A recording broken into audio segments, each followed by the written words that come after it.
สวัสดีครับมาพบกับผมซันอินครามในอยากเที่ยวก็เที่ยว EP ที่ 7 น้ำตกวังลุงทูเลิฟเฮ้ย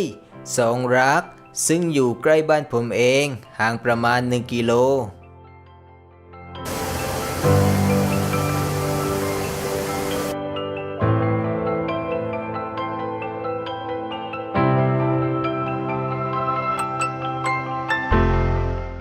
น้ำตกวังลุงหรือน้ำตกสองรักเกิดจากสายน้ำสองสายไหลมาบรรจบกัน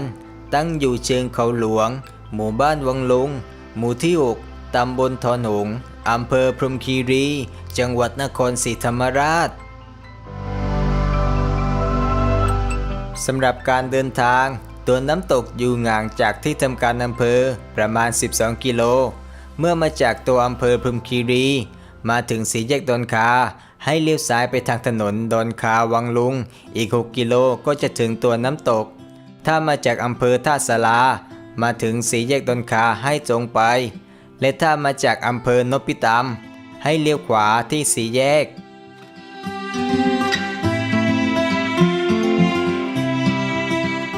เมื่อมาถึงตัวน้ำตกก็จะได้มาพบกับธรรมชาติอันสวยงาม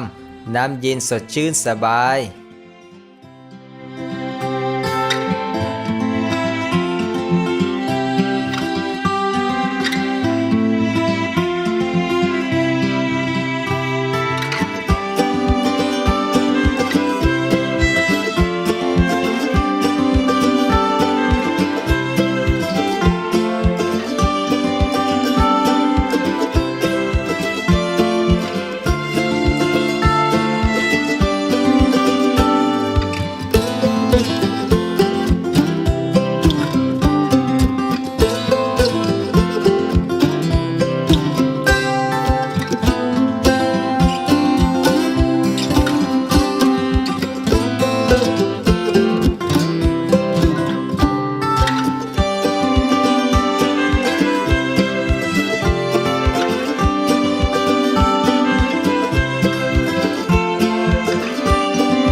อีกอย่างหนึ่งนะครับที่นี่ก็ยังมีเส้นทางให้เดินป่าศึกษาธรรมชาติบนยอดเขาหลวงอีกด้วยนะครับขอบคุณที่ติดตามรับชมพบกันใหม่ใน EP หน้าสวัสดีครับ